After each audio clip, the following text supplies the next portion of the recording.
Bismillahirrahmanirrahim. Excellence, Monsieur le Président de l'Assemblée, le Président de la 70e Assemblée des Nations Unies, Excellence, Monsieur Ban Ki-moon, Secrétaire général des Nations Unies,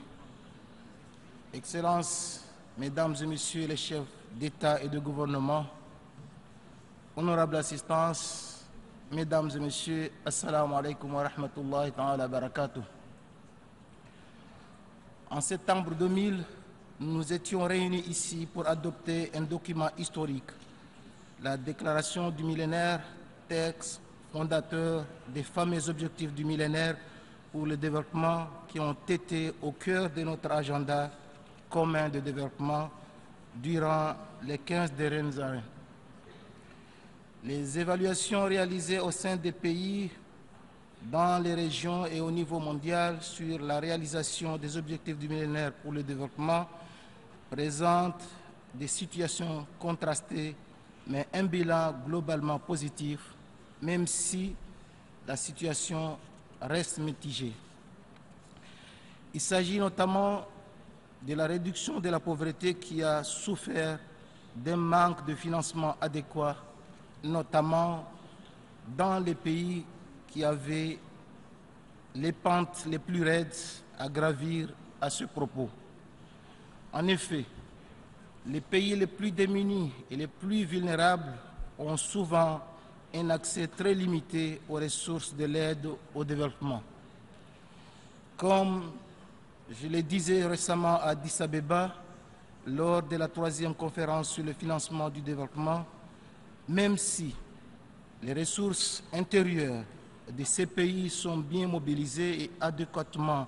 dépensées, elles ne sont pas suffisantes pour soutenir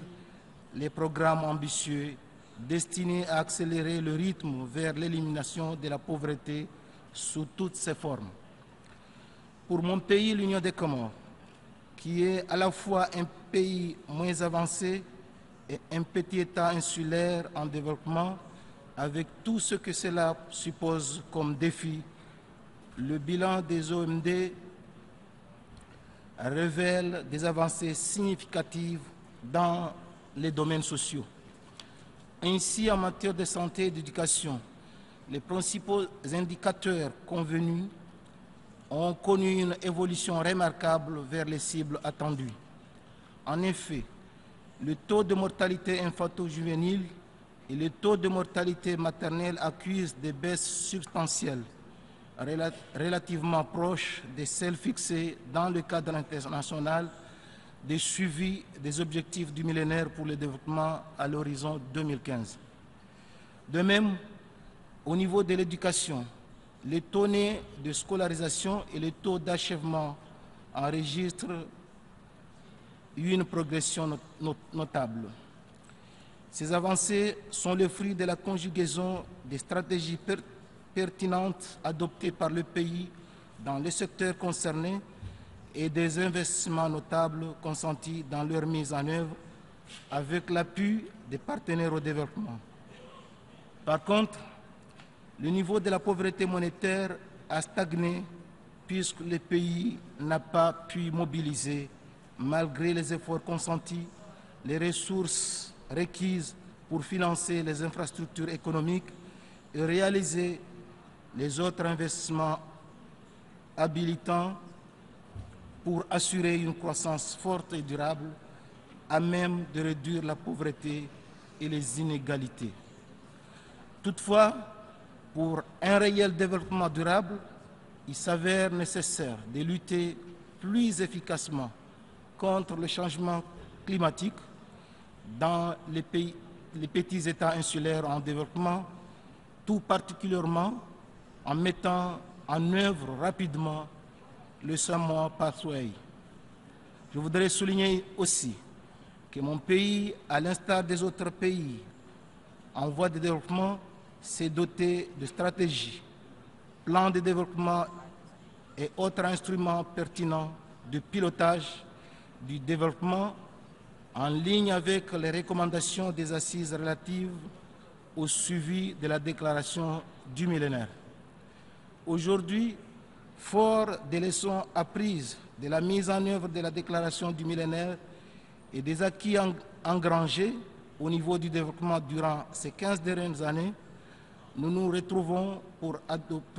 adopter un autre texte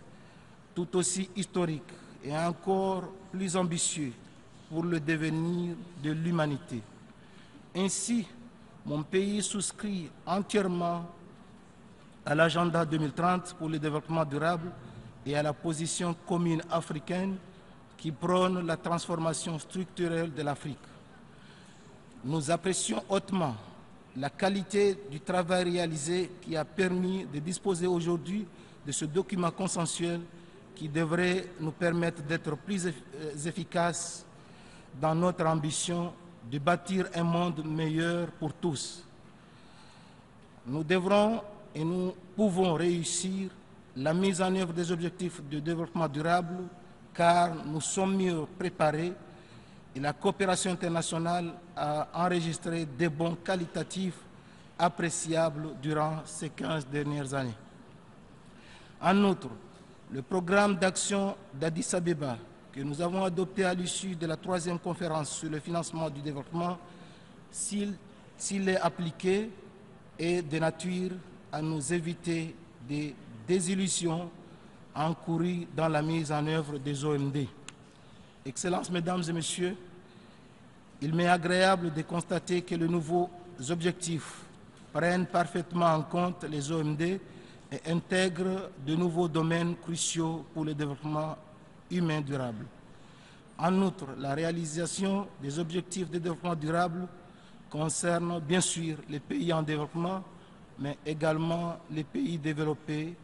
et pas seulement au travers du partenariat mondial pour le développement. Ainsi, chaque pays de la planète est appelé à mettre en œuvre les objectifs de développement durable et à rendre compte, ce qui permettra une meilleure appropriation mondiale du nouveau agenda. J'aimerais alors insister ici sur le rôle crucial que revêt pour la réalisation de l'agenda l'objectif de développement durable numéro 16. Je cite, promouvoir l'avènement de sociétés pacifiques et ouvertes aux fins du développement durable, assurer à tous l'accès à la justice et mettre en place à tous les niveaux les institutions efficaces, responsables et ouvertes qui mettent en évidence et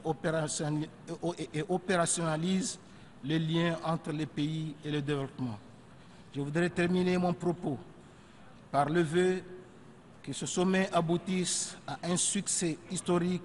car nous devons avoir à l'esprit ce message fort qui émane de notre nouvel agenda, à savoir que nous pouvons être la première génération à réussir à mettre fin à la pauvreté, tout comme nous pouvons être les derniers à avoir une chance de sauvegarder la planète. Vive la coopération internationale. Je vous remercie.